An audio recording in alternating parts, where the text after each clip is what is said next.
It's about the restoration of our republic. We want to educate, encourage, enable the power.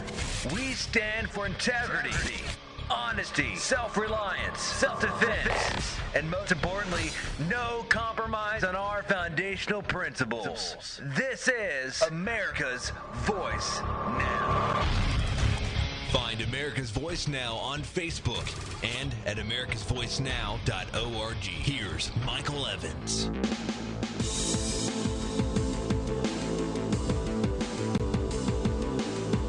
Good morning, America.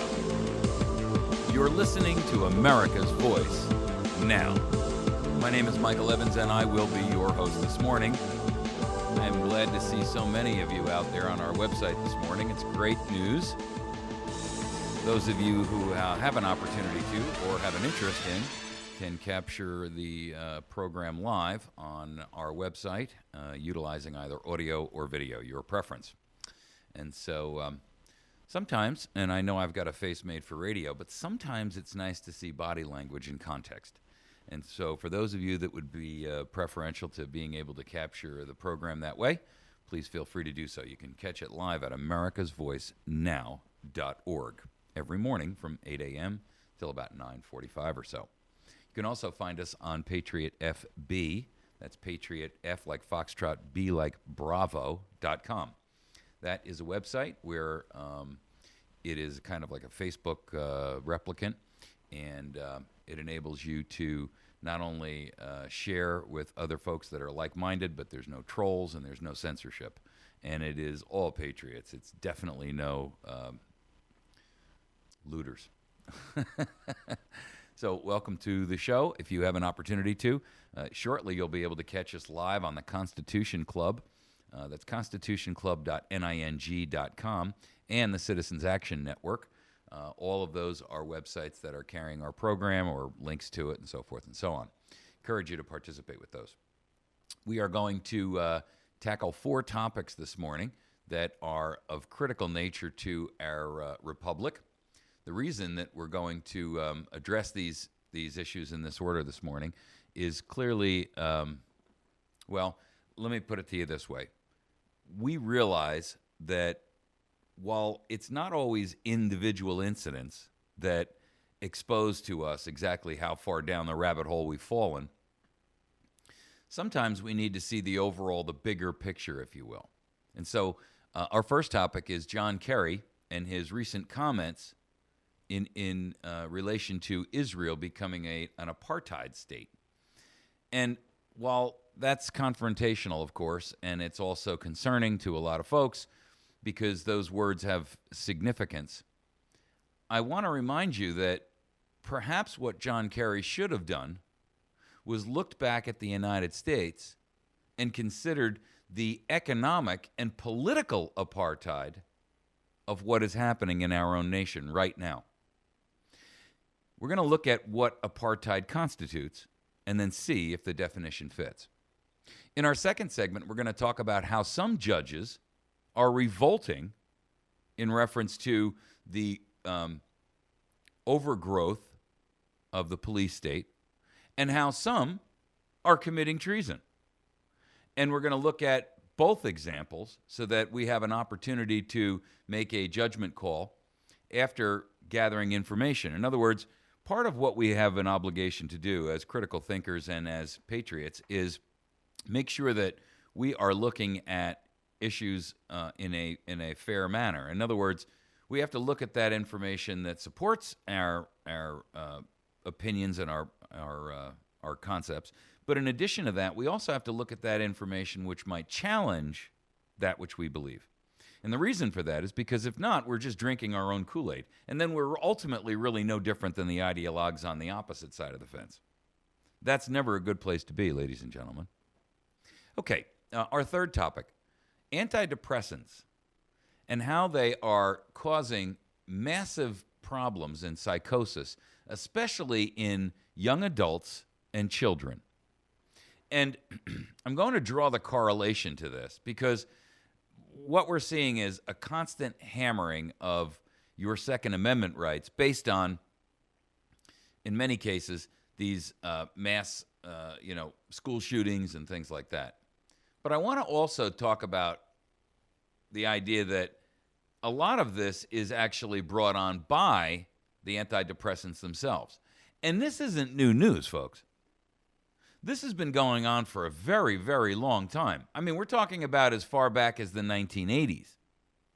And yet, interestingly enough, the United States of America, for the record, consumes 50% of all the pharmaceutical drugs produced in the planet.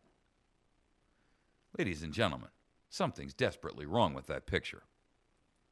Why is it that the United States is consuming 50% of the world's drugs? Well, I'm going to tell you why. Has it occurred to you that the torrent of drugs being pumped into the number one land of liberty and freedom, which has now become a police state laden with propaganda, is a tool in the work bag, if you will, the toolbox of tyrants? In other words, a combination of drugs and propaganda can turn in a society such as ours, which is based on liberty and freedom, into an apathetic and, quite frankly, accepting by silence and acquiescence. So our society is willingly giving up our liberties and our freedoms, and we're doing so under an onslaught of drugs and propaganda. And the two work hand in hand. Our fourth segment. The Pentagon is slated to destroy $1 billion worth of ammunition. Why would they do that? And how can they do that, you say? Well, in addition to that, to make things even uglier, there is a law on the books that says anything that the Pentagon cannot use, ammunition or brass and all those types of things, have to be distributed to the population. We have a right to buy it rather than see it destroyed. Does anybody seem to care? Does anybody in government care? Does anybody follow the law in this country other than just us? I mean, are we the only ones that seem to follow the law here? We're the only ones who are prosecuted for failure to follow the law, apparently. I mean, folks, this is like, you know, they're laying the blame on it for mismanagement. But the truth is, it's far worse than that. Because what it really is they want to block you from having the only means to your self-defense from not only local issues, but also a tyrannical federal government. Federal law requires all brass and ammo considered obsolete or excess to be made available to the public. You got to wonder what the conversation would be were you a fly on the wall in the room of oligarchs who were discussing this. Might sound like this. You know, we can't possibly let the domestic terrorists and the peasants get their hands on this because someday we may be dodging these same bullets. All right, let's get into our first topic. John Kerry came out yesterday and, in typical fashion, opened his mouth and spoke the most absurd statement that if a two-state solution cannot be reached in the Middle East, that Israel is threatening or essentially going to unveil itself as an apartheid state. Now, let's understand what apartheid means and what it is. The crime of apartheid, and for those of you who aren't familiar with it, it's probably most commonly attributed to South Africa, where the minority white government in South Africa was utilizing and abusing the power and the law to suppress and depress the vast majority of blacks in the country. It is defined officially as inhumane acts committed in the context of an institutionalized regime of systematic oppression and domination by one racial group over any other racial group or groups, and committed with the intention of maintaining that regime. Okay. Now that we know what the definition is, and they tie it to racial domination. But I've got to tell you something. There are other forms of apartheid. There are forms of apartheid that, if you just take the word one racial group out and you substitute that word for economic, political, societal, minority of any kind. That could be a minority of eco-tyrants, the environmentalists out there who are seeking to destroy this nation from the inside out to achieve Agenda 21, to inject. I mean, where else can you find a small vocal minority of people who can actually get the water shut off? In the Napa Valley, not Napa Valley, in the valley in California, can't think of what it's called, where over that stupid smelt, where they shut off literally thousands of acres of prime farmland over a fish. Literally putting families, businesses, farms out of work. Shutting off the food supply to the rest of the nation over the Delta smelt. Is that not apartheid? Is that not a minority who is using its power in an institutionalized regime of systematic oppression and domination by one environmental group, one minority environmental group, over any other group or groups, and committed with the intention of maintaining that regime? What is the regime, you ask? The regime is that of a small oligarchy, a small consolidated group of individuals who seek power and money at the expense of others.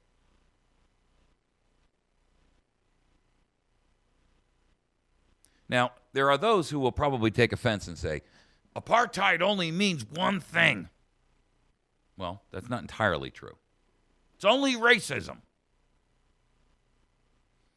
Well, what would you label what we have happening now? What would you label the economic apartheid, where we have a Federal Reserve System that is utilizing institutionalized and systematic oppression and domination by one small ultra-minority group that is utilizing their power and authority, and they are committing crimes with the intention of maintaining that regime?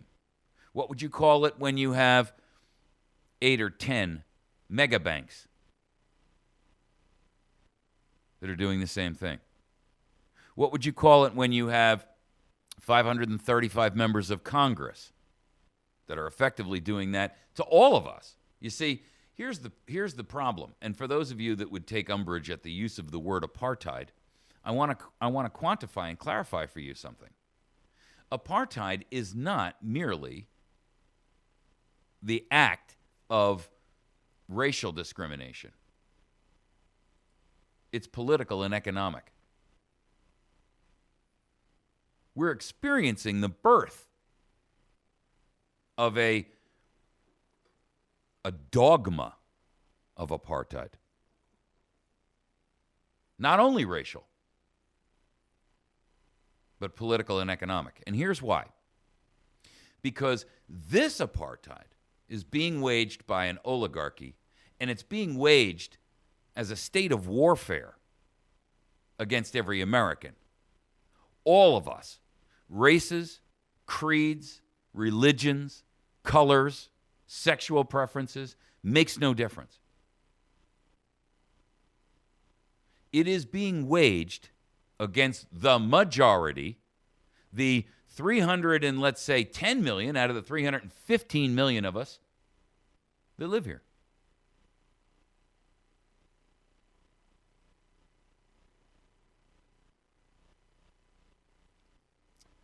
You see, this is no different than was the subjugation and oppression. Let me quantify it for you this way. Does a man who's dead care whether he was killed because of racism or because of economic policy or because he was a different sexual orientation? Of course not. He's dead. Murder is murder. And oppression is oppression, irrespective of what the purpose of the oppressor is. The victim is still the victim. It doesn't make the victim's situation or their acceptance of their condition any better because their oppressor had one deviant thinking process over another, does it? I mean, really?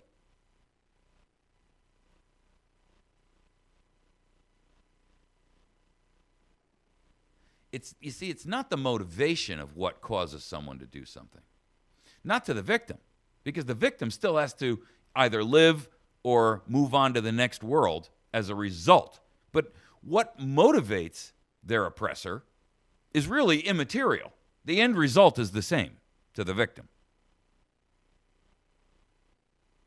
And we, the American people, we the people, 310, however many million of us there are.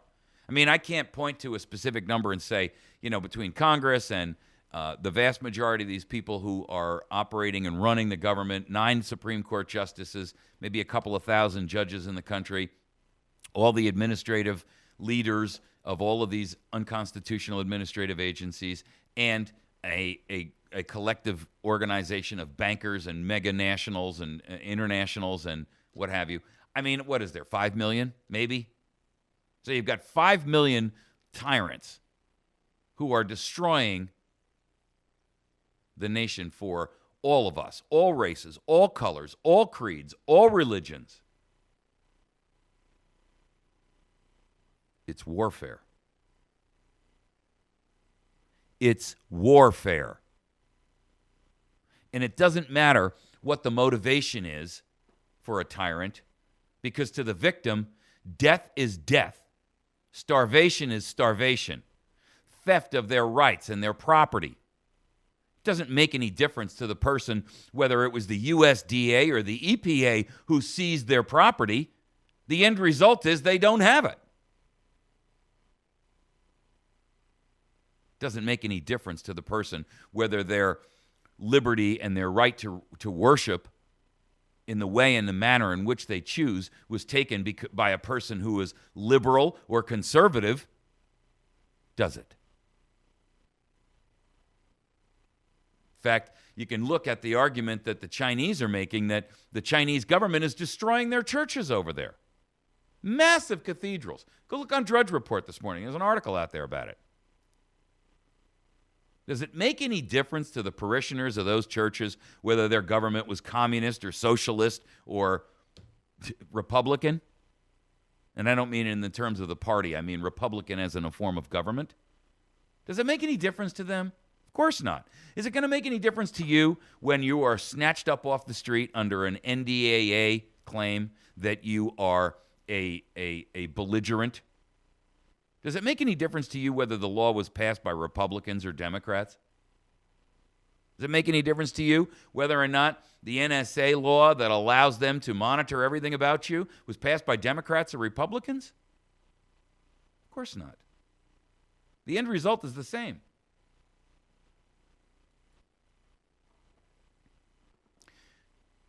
An apartheid state is a police state. Make no mistake about it.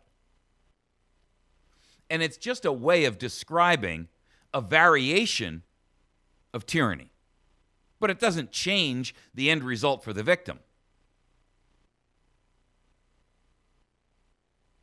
The end result is that you're still a victim.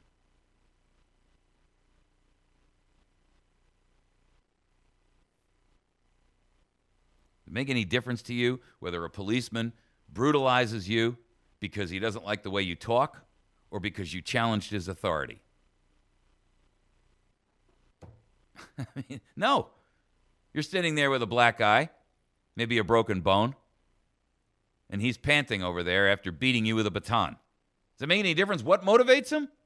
Does it make any difference whether he was angry because he just had an argument with his wife on the phone 2 minutes before he pulled you over? Of course not. Why should it? The end result is the same. And their behavior is just as inexcusable whether or not it's motivated by one thing or another.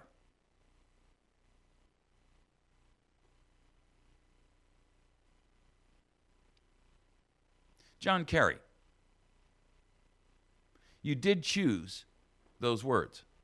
And I don't think you chose them as carelessly as you would like the world to believe.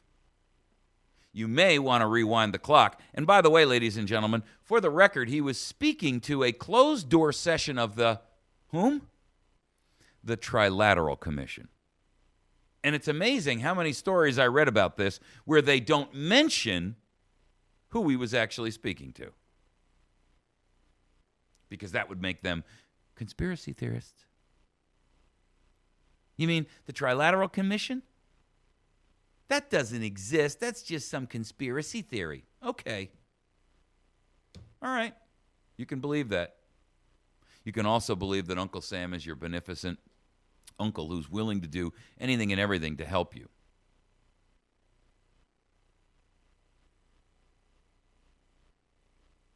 Choice is up to you. But make no mistake about it, ladies and gentlemen. We're entering an era and a period of apartheid. Economic, political, racial, social, religious apartheid. Right here, right now, in your homeland. And who the perpetrators are and what their motivation is immaterial. Because as victims, it makes no difference to us. Dead, stripped, robbed, we're still victims. You're listening to America's Voice now. We're going to take a quick break. When we return, we're going to tackle our second topic. Some judges revolt, and some judges commit treason. We're going to look at both sides of the coin for a moment, and we're going to evaluate whether or not it has a dependency or a situation based on your hierarchy in the justice system or not. You can catch me and communicate with me directly at mike@americasvoicenow.org. Please share this program with others. Educate, inform, motivate, and activate all of us, including yourself, to stand up and fight tyranny. Because apartheid is just another form of tyranny. We'll be right back.